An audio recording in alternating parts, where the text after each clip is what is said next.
Agent in Charge with the Iowa Division of Criminal Investigation. I want to thank each and every one of you for coming here today, and we wanted to pass along some information to you as well as the community and the nation as a whole. Behind me I have representatives from the Iowa Department of Public Safety, the Federal Bureau of Investigation, and the Poweshiek County Sheriff's Office. What I'd like to do first is read a brief statement to you, and then after that I'll be happy to take as many questions as I can. A first-degree murder charge was filed today in connection with the disappearance of Mollie Tibbetts, who was last seen jogging in Brooklyn, Iowa on July 18, 2018. A complaint and affidavit names Cristhian Bahena Rivera, age 24, who resides in rural Poweshiek County, and he has been charged with murder in the first degree. Dozens of law enforcement officials from local, state, and federal agencies were involved in the investigation after the disappearance of Mollie Tibbetts. A body was discovered early this morning in a farm field southeast of Brooklyn, Iowa. The identity has not been confirmed, however, we believe it to be the body of Mollie Tibbetts. A complaint and affidavit, which will be provided to you, will provide the details and of allegations against Mr. Rivera. Charges were filed in the Poweshiek County District Court. The case will be prosecuted by the Iowa Attorney General's Area Prosecution Division, and first-degree murder carries a penalty of life without the possibility of parole. And I'll be happy to answer as many questions as I can. Yes, sir. I'm sorry. We have confirmed with Homeland Security Investigations that he is an illegal alien, and we believe he has been in this area now for 4 to 7 years. What led you to him? How did you come into contact with him? How did you get on your radar? Well, during the investigation, we reached out to the public, as you well know. And during our neighborhood canvass, we came across an individual that had security cameras. We took those cameras. He was kind enough to give us the footage from it. And through that, we were able to identify a vehicle that we believe belonged to Mr. Rivera. It was a black Malibu. And from that, we were able to track his pattern and the routes in which he took. We were also able to find Mollie running on this video, and we were able to determine that he was one of the last ones to have seen Mollie running based on the video, again, that we were able to seize from the general public. Investigators have searched this area generally. I'm sorry?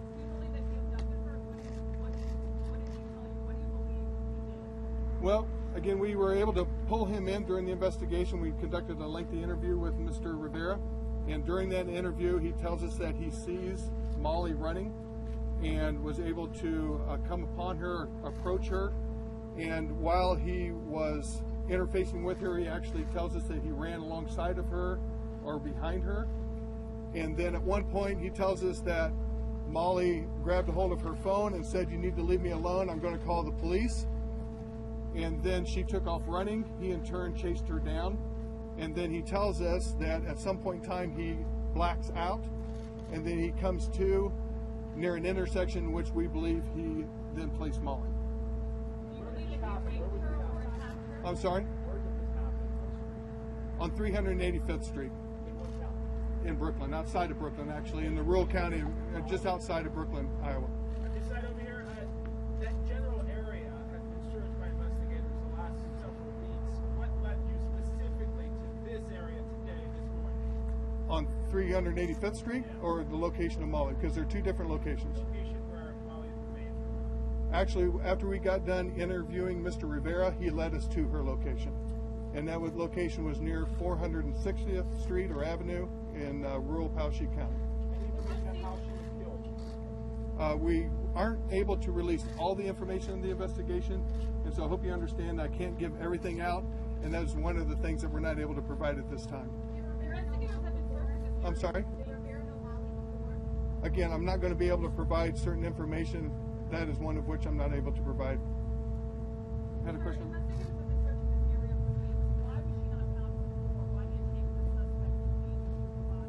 Well, I'm sure you've driven around the area, and it's a rural county, and there are a lot of fields, a lot of woods, a lot of ditches. We have certainly had extensive searches throughout the county. We just didn't have success locating her, and this particular case, she was found in a cornfield, and there were corn stalks placed over the top of her, and so we just weren't able to locate her at this particular part of the investigation. Yes. Can you talk about the timeline, when you got this security video, when you found out about Mr. Rivera, when you questioned him, just kind of when this all happened? Well, we got the video a week or two ago, and we spent hours going through the video trying to, first of all, locate Mollie on it. Secondly, see if there's anything suspicious following Mollie, which is what we did. And so we again spent hours going through that. Officers did a great job coming up with the timeline. I mentioned to you last week that we felt very good about our timeline. That just confirmed our timeline that we had.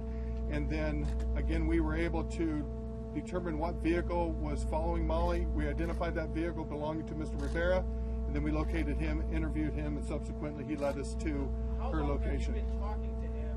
You said 2 weeks ago you got this video. How long have you been talking to the suspect before you finally... We first approached Mr. Rivera yesterday. Did you put up a fight at all when you guys approached him? No, he's very compliant. He was willing to talk with us, and so there was no, as you said, fight. There's no fight or any struggle of any kind. Does Mr. Rivera have a criminal background, any charges in his past? Again, I won't be able to release some of that information at this time. Yes. We believe he is, yes. His name will be listed on the complaint and affidavit along with the photograph, so we can provide that for you later. Did he get out Yes. of his car?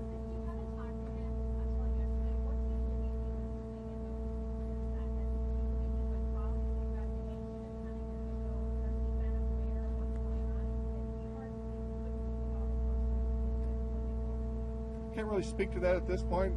As I mentioned to you before, we're doing some more interviews. We're trying to get as much background on Mr. Rivera as possible, and so I don't have all the answers for you on that, but I know that he was working, and beyond that, I'm not sure what he was doing coming and going.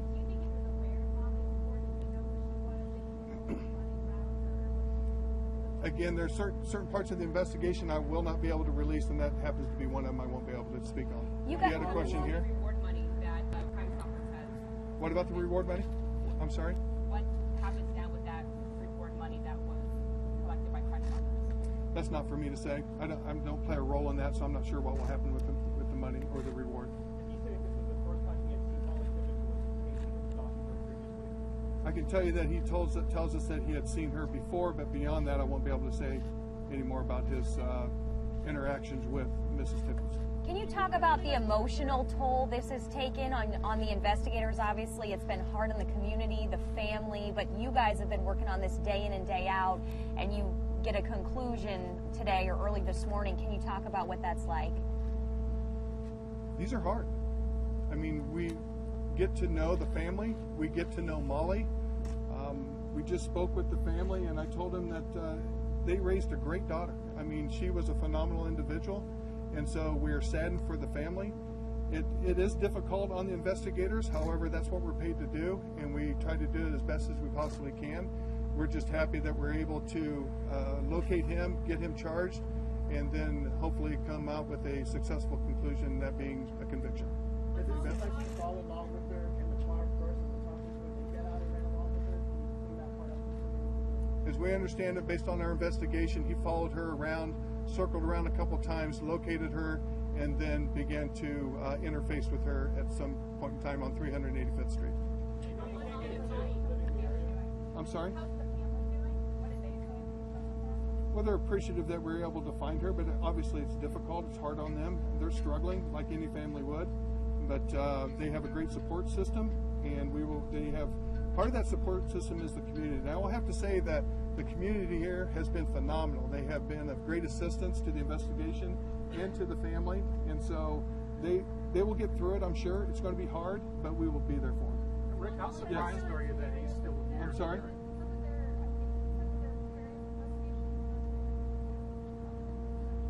Well, the location where she was found is on 460th, and we believe the running route in which she was running was on 385th Street, yes.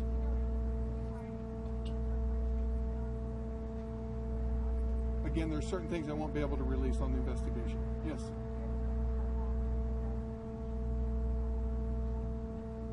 Well, we know that she was abducted on the 18th, and beyond that, we wouldn't be able to provide that information. How surprised are you that he didn't try to flee?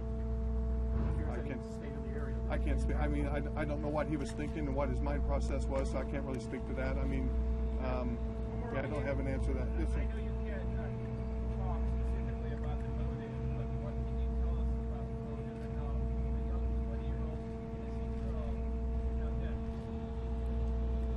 So you're asking me about the motive? Well, again, I can't really speak about the motive, as you said. I can just tell you that it seemed that he followed her and seemed to be drawn to her on that particular day, and for whatever reason, he chose to abduct her. So I can't speak other than that. Was that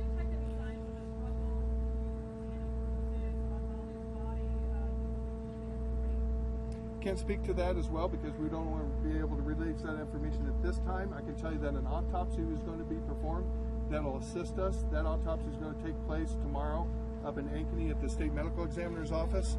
And so we will await those results. Sometimes that takes a while, and that'll aid us as well in the investigation. How long do you think she was dead? I can't speak to that as well. Again, that goes with the State Medical Examiner's examination of Mollie. Was that surveillance video the break in the case? I mean, for a month, you've been asking the public for tips and help. Without that video, would we maybe never know what happened to Mollie? The video was critical, I'll put it that way. Again, we have talked to hundreds of people. Over 4,000 leads came in on this investigation, and so it was extremely helpful, let's put it that way. Is Mr. Rivera someone who was well known in the community? Did lots of people know him, or did he kind of keep himself? As I understand, he pretty much kept to himself. Did he face any previous charges? That would be a question to be answered by Homeland Security investigation, not I. Anything you can tell us about Rivera's role in the community here? Did he work here? Had he been here for a long time? He was employed here, and again, as I previously mentioned, he was here, we believe, anywhere between 4 to 7 years, but beyond that, I don't have any additional information. Did he indicate if Yes, sir. Did you have a question? Well, the investigation is ongoing, like I said, and we're going to continue to look at a number of different individuals and people, continue to collect facts, and at this point, though, I can tell you he's the only one that has been charged with first-degree murder. I know you said that you can't say anything. You said you've been here for at least 7 years. Can you say anything about his employment history? I would choose not to do that at this point, no. Here at the Powashik County Jail. Yes, sir. Did it seem like he placed the body there immediately, or did he try to conceal it elsewhere prior? Again, those are certain facts that I wouldn't be able to release at this time. As I previously mentioned, we continue to run out leads, we continue to gather facts, we continue to analyze evidence, and we'll be able to have some of those questions for you as things go on. I got about one more question for you. I'm sorry?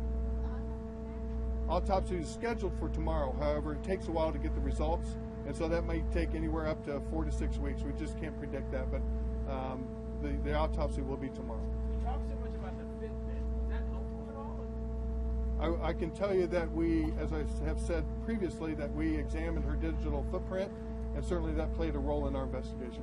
One last question, and that's it. Any advice to young women out there? Anything they can do to protect themselves, women that are out there, technology-wise, that-wise, anything?